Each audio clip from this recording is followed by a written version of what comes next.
manuscripts cannot be spoken in certainty because we don't have original manuscripts that we can examine and look at. The oldest manuscripts that we have, and in my opinion are rather poor manuscripts to say the best, are the Codex Sinaiticus and the Codex Alexandrinus, and of course the Vaticanus. And these are all from the same school of manuscripts.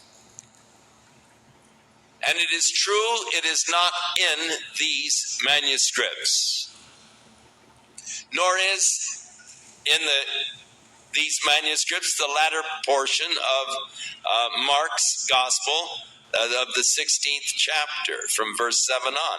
They're not in those manuscripts. However, those manuscripts are dated about 412 AD, which would be some 300 years after the original manuscripts. So you have an intervening time of 300 years in which we have many other manuscripts and portions of manuscripts. This particular verse in 1 John is not in the majority of the manuscripts. However, it is quoted by some of the early church fathers who wrote in the 2nd century, as is the latter part of the Gospel of Mark, chapter 16. So the fact that it is quoted by early church fathers who lived in the 2nd century, some 150, 200 years before the Codex Sinaiticus, they must have been quoting from some manuscript that was older than the Codex Sinaiticus. And so the argument that it doesn't appear in the oldest manuscripts, full manuscripts, and Codex Sinaiticus is not really a full manuscript, but it really doesn't bear that much weight. And I think that that is one of the major mistakes of the Westcott and Hort text, is that they relied almost completely, over 95%, on the Codex Sinaiticus, Alexandrinus, and Vaticanus. But that's only for you who are interested in the textual searches. But even without this verse, which of course is very strong, there are three that bear record in heaven: the Father, the Word, and the Holy Spirit, and these three are one. Without this particular text, surely there are enough other texts in the New Testament where the three are coupled together, as we have already demonstrated, that the evidence is conclusive that there are three persons and yet one God. Now, divine names are given to the Holy Spirit.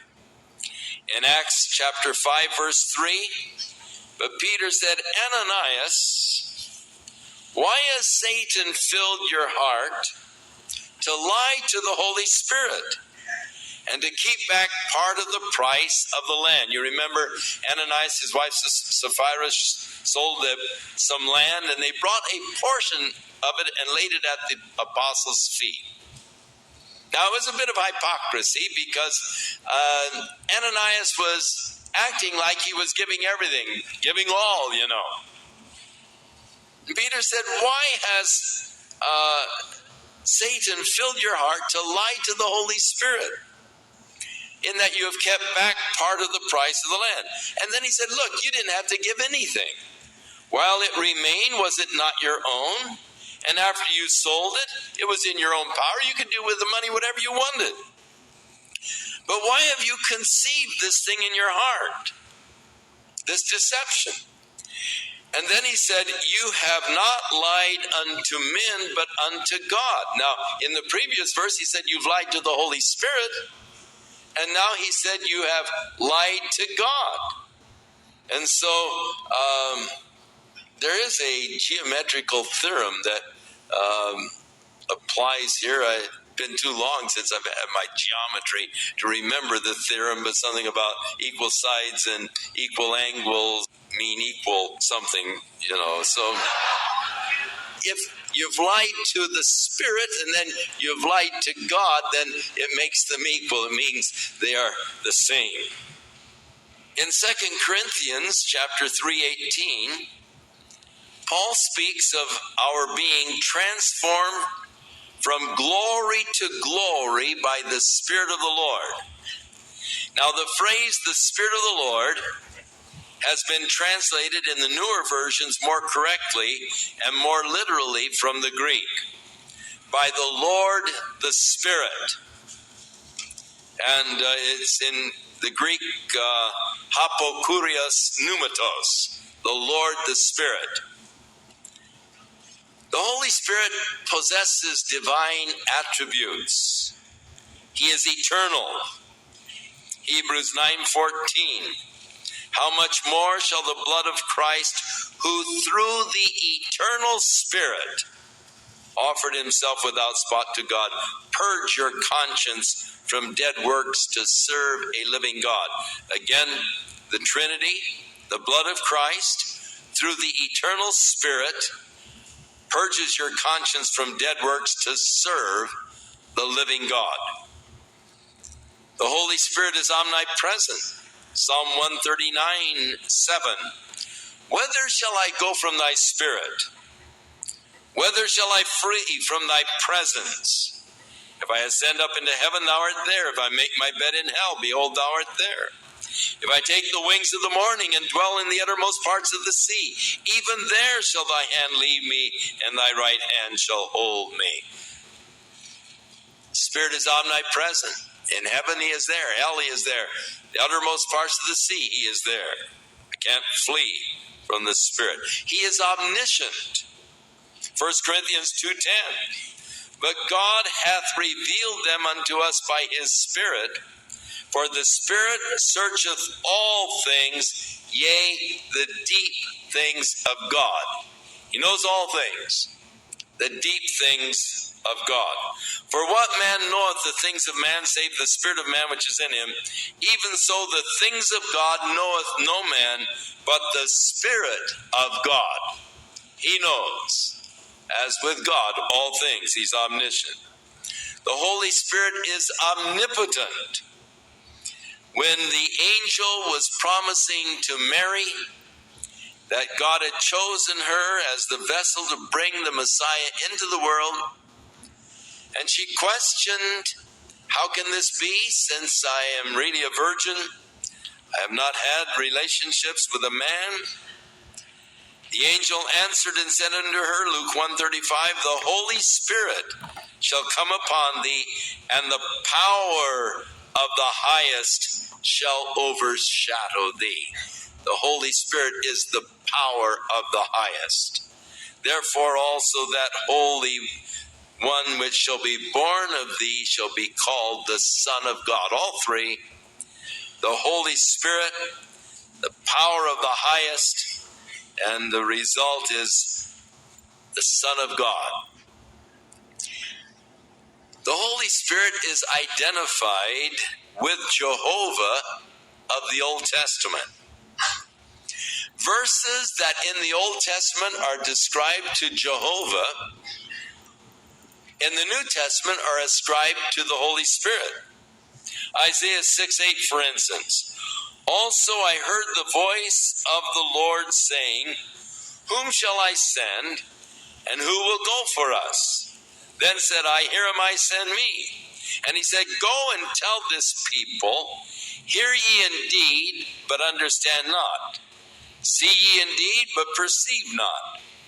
Make the heart of this people fat, and make their ears heavy, and shut their eyes, lest they see with their eyes, hear with their ears, and understand with their heart, and convert and be healed.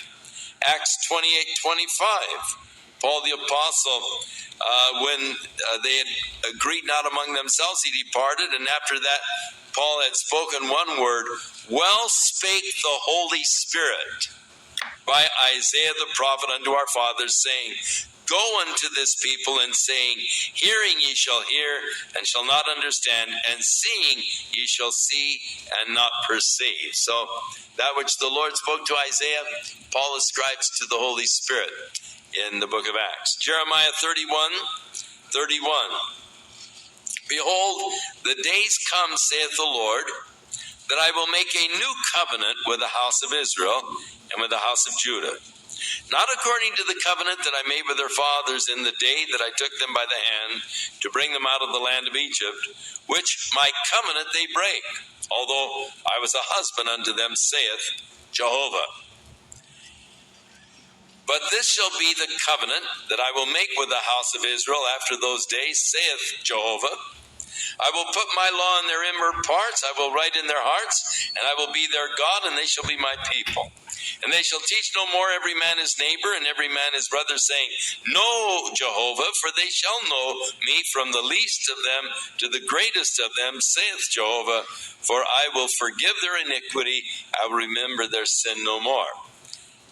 Hebrews 10:15, Wherefore the Holy Spirit also is witness to us, for after that he had said before, This is the covenant that I make with them after those days, saith Jehovah. I will put my laws in their hearts, and in their minds will I write them, and their sins and iniquities will I remember no more. So, the Holy Spirit is declared to be the one who inspired the prophet Jeremiah, though Jeremiah said it was Jehovah that spoke to him these things. The Holy Spirit is the one who inspired the writing of the Bible. In Mark 12:36,